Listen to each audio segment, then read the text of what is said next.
Hi, I'm Bill, and I freaking love video games! Look, here's a video game, here's another video game, here's another video game. I have 3 video games! And I'm not saying that just to show off.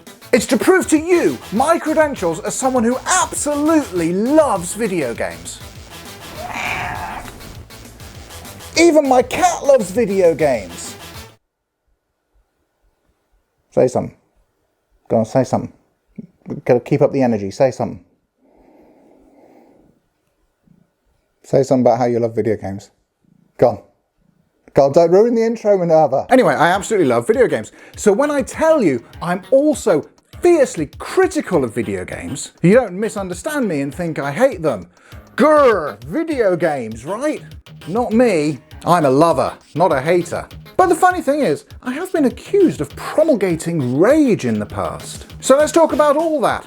The crazy mess we're in with video games, the industry, critique of video games, and what we can do about it. What can possibly go wrong?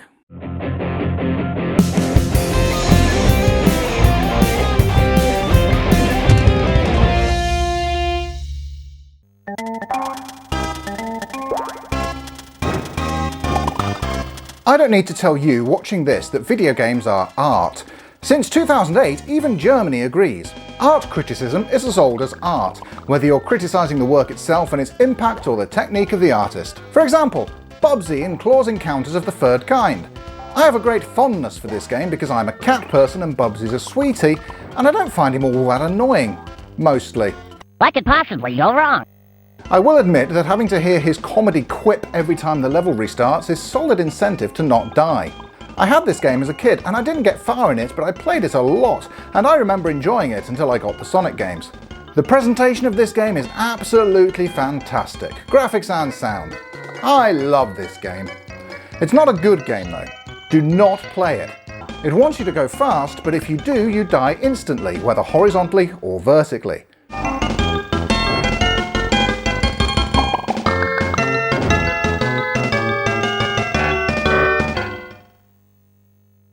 Shouldn't that be fearless? Uh-oh. The momentum is cool, but lacks the fluidity and control of other momentum platformers, Sonic obviously, and Bubsy's kind of tricky to control. Level design is just bad. It doesn't guide you very well, it's not cohesive, and exploring the levels feels kind of dull. It's all very samey.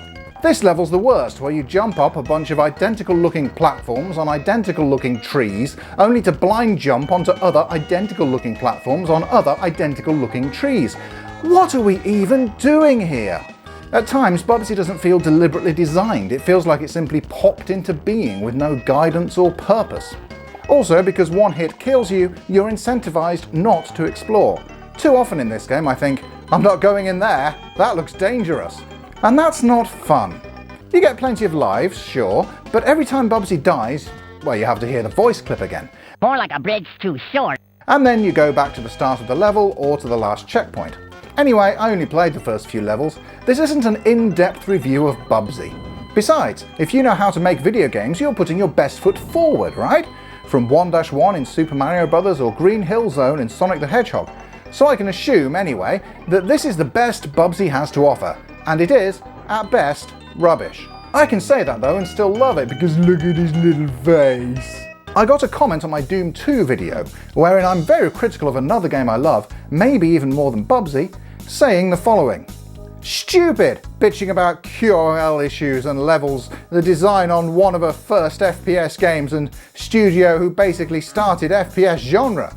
All of this was new, even on Doom 2, but many levels designed in Doom 1 were a bit better. It's like reviewing first cars, pointing out they have shit-thin tyres. I'm not going to put that person on blast, but pro tip, commentators, starting a comment with "stupid" full stop isn't your best way to make friends. But nonetheless, it was an interesting comment this person was making. I don't know if the first cars often get reviewed or if they had shit-thin tyres, but what they're saying is that video game creators have honed their craft and got better materials and better tools and better design principles since then. So it's unfair to judge retro games by the same standards as we judge a game made and released today. I can give you, off the top of my head, 3 reasons why it's not. Pac-Man, Space Invaders, and Bubsy. Sorry, not Bubsy, Doom. Because fundamentally great game design never ages. The original Doom, as well as Pac-Man and Space Invaders, are still super fun to play today. You might not spend as long on them as you do on a modern AAA title. Here I'll show you how much time I've spent on Baldur's Gate 3 at time of editing. But you will enjoy yourself. You'll come away from an experience of playing Pac-Man feeling good about yourself and the world in general because it is just joyful. It's the beautifully designed maze and the different personalities of the ghosts that make Pac-Man what it is. And in Space Invaders, it's the increasing speed, the greatest programming accident that ever was. You probably know about this, but Tomohiro Nishikado single-handedly created Space Invaders. Not just the program, but the hardware to run it. Pretty incredible feat.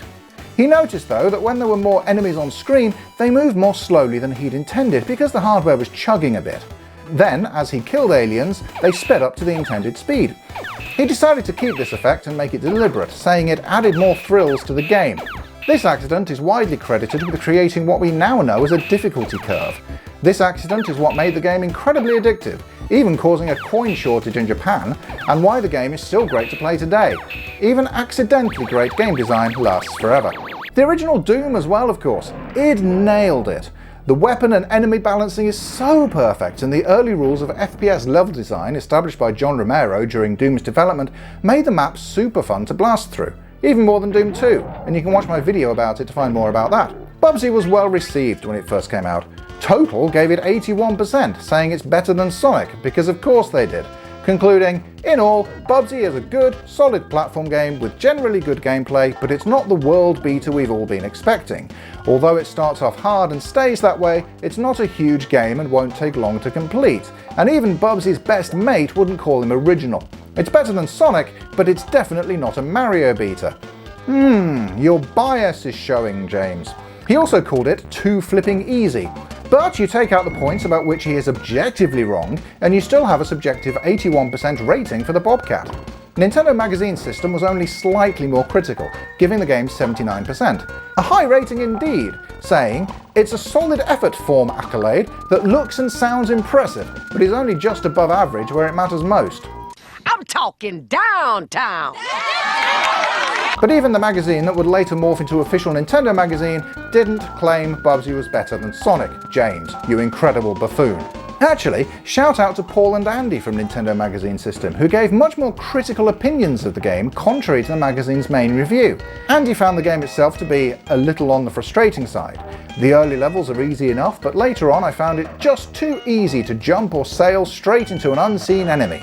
Granted, it's possible to stop and look up or down, but for a game that boasts speed to rival that of Blue Hedgehog's, do you really want to be stopping every few steps to check for baddies? Paul is even more critical, saying, rather like a well-written book with a dull plot or brilliantly composed song with no feeling, Bubsy simply isn't a great game. Paul, I love your criticism of Bubsy almost as much as I love Bubsy. Not only have you hit the nail on the head with this game, you also explained in July 1993 why AI art is always going to be terrible. More relevant to this video though, this is a great example of games critique being compared to critiques of other art forms. And that's another problem with that comment comparing critique of old retro games to critique of classic cars, is that cars aren't art. Besides, nobody's really driving old cars around today. And by that I mean really old cars, like 1920s when cars were new, and expecting those cars to perform like modern vehicles. You can have that expectation of retro games, however. Not necessarily graphically, though I'd argue that Space Invaders has a timeless graphical design that looks exactly as good as it needs to for the gameplay to shine. But certainly overall as an experience, a lot of retro games hold up. I don't play retro games because I'm a nostalgic weirdo with strange opinions and no friends. Although, just so happens. No, I play retro games because they're good. These are good. But it's also not just because I like my nostalgia cortex being tickled. Growing up, I knew nothing of Mega Man or the Metroid series. And those are some of my favourite games now. It's also why I didn't play Bubsy through to the end for this video. Life's too short. Fact is, I want to spend a lot of my time playing good games, and a lot of those games are going to be retro. This is also why I take issue with a lot of people commenting that gaming's just straight up rubbish now. And think about it. Search YouTube for modern gaming and you'll find so many videos telling you why modern gaming sucks. About how rubbish it is to be a gamer in 2025. Talking about how patches are annoying and exploitative DLC and loot crates and blah blah blah blah blah. Look, none of the games I play have those things in them. There's a video right now doing the rounds on social media, and it has all the tells of a video that is deliberately constructed to go viral. Stoney the Great lists a bunch of games that he used to love playing, and saying how it used to be so much easier to find games that you wanted to play in the PS2 era. He mostly lists sports games, and like, that's cool if that's your thing, but those games didn't go anywhere. You can still find and play the same games. Being a gamer today is just better than being a gamer at any other point in history, because you've still got all the awesome games that came before. Quote unquote, modern gaming doesn't mean that you just play exclusively AAA industry titles that came out in the last year. You ask anyone who's into gaming for their top 10s and they'll give you a mix of things from all throughout time, because the year a game came out says nothing about the quality of that game. Oh, Bubsy came out in 1993, so it's rubbish. No, Bubsy's rubbish because it's rubbish. You know what else came out in 1993? Doom. If you're frustrated with loot crates and skins and whatever other pay-to-play nonsense there is in modern FPS, just go play Doom. It's 30 years old and it's lost none of its freshness. Maybe the SNES version has a little bit, but other versions exist. And that video by Stoney the Giant went hella viral. Man knows what he's doing. Because he only made that video in the first place for people like me to reply and tell him why he's wrong. And I get it. I play the game myself a little bit. I respect it. It's engagement bait, but the man's a master of the craft. We had NBA Street, we had NBA Jam. Man, I bet half of y'all ain't even heard of NBA Shootout. ESPN Basketball, NBA Inside Drive, the GOAT of them all, NBA Live. We had variety back then. But you know, 95% of the time on this channel, I'm making the videos I want to make about the games I love in a way that's good and wholesome and cozy, and we can all hang out together and reminisce and have a good time. Occasionally though, I'll play the game with a Doom 2 kind of sucks, or The Legend of Zelda is unplayable, or something like that, because that's what you have to do if you want anyone to see the stuff you actually want to make. The sad fact is, a lot of video game commentary right now isn't much better than when James in Total said that Bubsy is better than Sonic. This doesn't apply to Stoney, okay? Calling Baldur's Gate 3 niche is a masterstroke of clickbait artistry. Yeah, one last thing. When people say there ain't no more good games left, please stop suggesting these super niche ass games that only appeal to one type of person. You know damn well everybody ain't into turn-based RPGs. But you know who I'm talking about. You've got so many people saying things just for the outrage clicks with no heart or artistry behind it. That's the problem with Bubsy 2, by the way. It was a game designed and hyped by marketing men to sell into a market that at the time was obsessed with mascot platformers. And they did it. The hype for that game was massive, and the sales followed. And Bubsy's cute as hell, but the game's mediocre. And you people going viral with your negativity that you don't really believe, you might be cute as hell too. But also like Bubsy, you don't have a soul. I'll play the game now and then. I'll give you a controversial video title so you click on it and I'll express an opinion that maybe you didn't expect. Double Dragon 3? Don't like it. Too hard. But I promise you this. I will not lie to you, and that opinion will be genuine. Actually, on that point, I mean, this isn't even plugged in. I'm not recording this through a GameCube. Full disclosure. But you're not going to see me doing a video about how all Mario games are bad, actually, because I don't believe that. And every video I make, even the critical ones, are going to be about things I love, because the time we get on this earth is short and precious. And I want to spend it with all the people and things that bring me joy.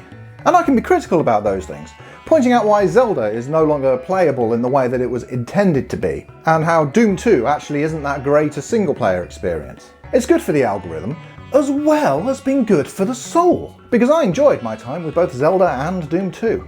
It's just an unfortunate fact of the way the algorithms work that my two biggest videos by a long way are the two videos where I dunk on things that are popular. In a loving way, of course. But the algorithm doesn't know that, and you don't know that when you click on that thumbnail. And I've picked up some criticism for those videos on my clickbait titles. And on some level, I don't blame you, but did you stop and wonder why those were the only two videos of mine that showed up in your feed to begin with? The fact is, if you want to do well on YouTube or any other social media these days, you have to play the game. And I've found a way to play it where I can keep my honesty and my integrity, and even in a way where I can play and talk about video games that I love. Like Bubsy. Kind of. I think the 51% user score it's got on the video games database is about right. But at the end of the day, the problem with Bubsy, all Ragebait YouTubers and TikTokers, isn't themselves, but the systems around them.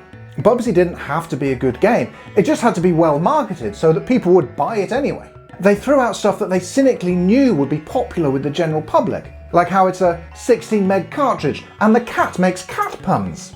Worked on me, so no shame on you personally if you get sucked in by Bubsy or by vacuous clickbait. And also, if anyone has the t-shirt featured in this advert, I'm super jealous. I had this one printed for this video, which is only the second most amount of money I've spent on a dumb joke for a YouTube video. But there's another way in which I'm the problem. Kind of. Part of the reason the games industry has become particularly soulless of late is because they've become desperate. Video games are selling and selling well, but it's not the kind of ridiculous exponential growth that brings in the investors. Here's a graph from Matthew Ball's incredible presentation on the state of video gaming in 2025, which you'll definitely want to check out if you're also a massive nerd, and links in the description. Worldwide venture capital funding in the games industry has plummeted since 2022. This is related to this graph here, which shows in the US the number of active gamers has fallen back down to pre-pandemic levels. Love graphs? Yeah, you do! Check this out. The average worldwide consumer spending on video game content has basically leveled off. Overall, video games remain a huge industry that's massively profitable, but that's just not good enough anymore. Here's the real problem. There's me, look. Consumption hours is always the goal, right? The way you make money is by getting people hooked on your product so they're glued to it for hundreds of hours. A single game that hooks you for 80 to 100 hours will turn a profit for sure, but not on this level. Games companies aren't competing with each other anymore. They're not even competing with other media like film or TV or books or any of that other stuff that brings us cultural enrichment. They're competing with TikTok.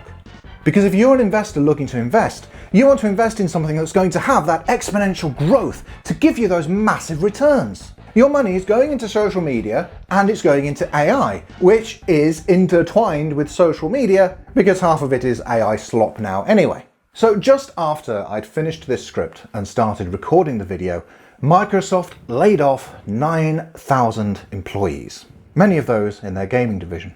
Xbox boss and arsehole Phil Spencer said this: "I recognise that these changes come at a time when we have more players, games and gaming hours than ever before. Our platform, hardware and game roadmap have never looked stronger." How are you feeling about the year?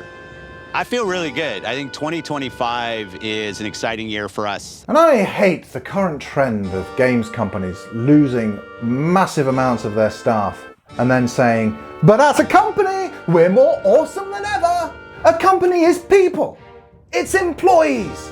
And what Phil Spencer the ballbag is saying here is that people aren't what makes the value, and he doesn't value them either. That's 9,000 people, many of whom created beautiful art as well as shareholder value, who just got a whole lot poorer and a whole lot more desperate and have to look for work in this broken, messed up industry to keep themselves and their families over the poverty line. That's what matters to me. And if he weren't a sociopathic weasel, it'll matter to Phil Spencer as well.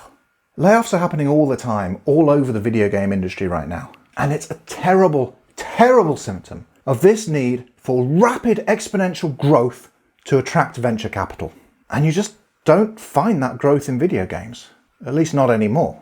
The average person now spends over 80 minutes a day watching short-form videos. They used to be playing mobile games like Cut the Rope and Angry Birds and Flappy Bird. See my Flappy Bird video. The algorithm is me! I am the algorithm! I demand engagement! That said, I make long-form videos where I actively encourage you, my dear viewers, to go out and play some video games. The overwhelmingly negative and sometimes AI-generated content, the soulless content on these short-form video platforms, even if it's about video games, isn't encouraging you to play video games.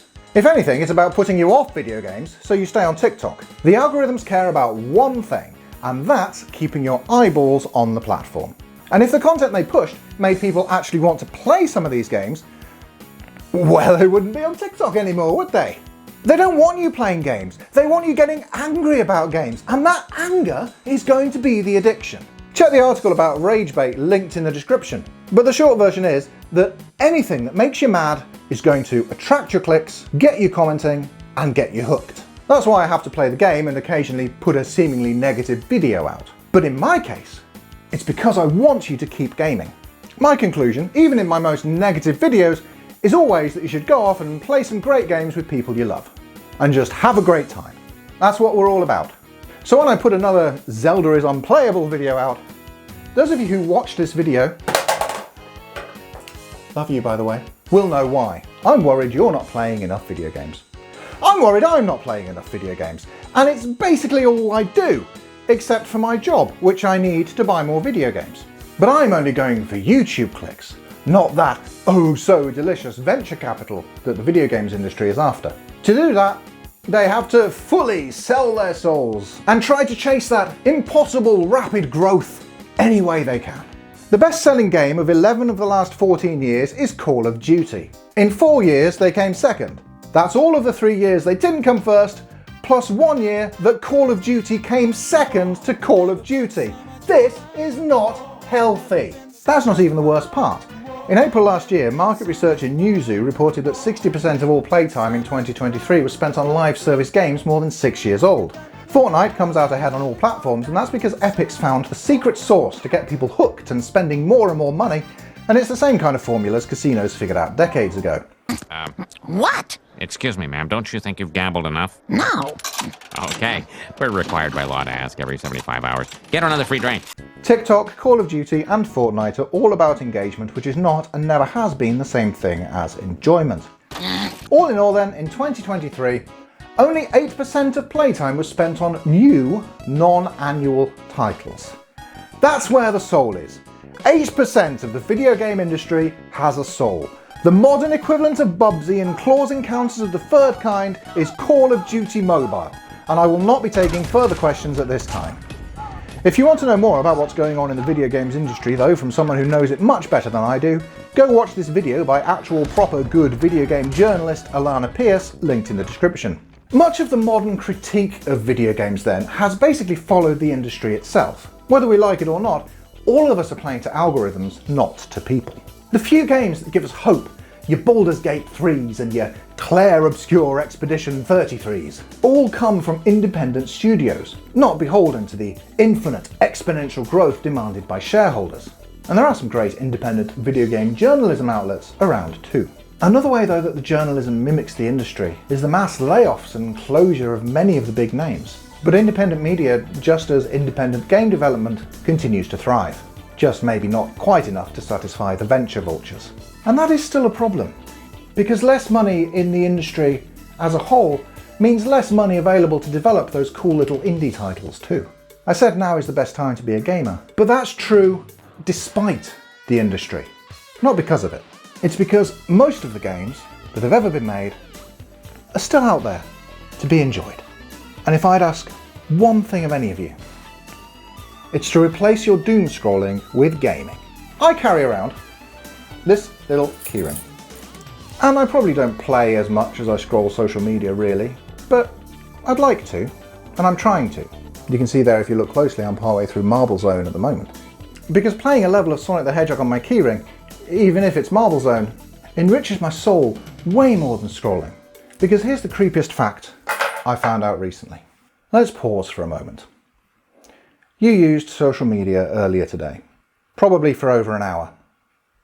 If you don't believe me, you can go into the battery settings on your phone and check your usage of the app.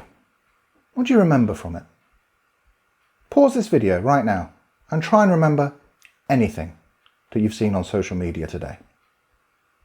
You're not getting those hours back. There are reasons this happens, and I'll link to an article in the description about information overload, but it doesn't really matter. The point is that we are all, me included, spending hours of our lives on something that we can't even recall an hour later. That same something is also sucking in all of the time and financial investment that should be going into video games, into the hobby that we love. Once I'm done filming this, I'm having a clear out of the time-wasting social media apps on my phone and installing something like Plants vs. Zombies instead. Maybe you could too. Because that's our best chance collectively to save the soul of gaming. but it's going to be good for our own souls as well. Now go play a video game. Maybe not Bubsy, but maybe Bubsy. My thanks to Liam, Soul in Sadness, Ultra Muffin and Visual Novel Archive for supporting the channel.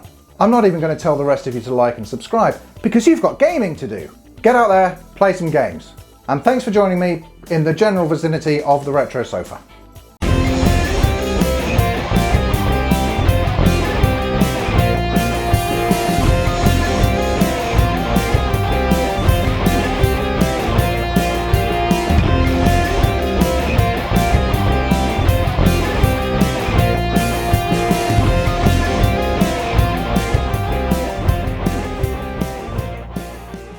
I'm talking downtown.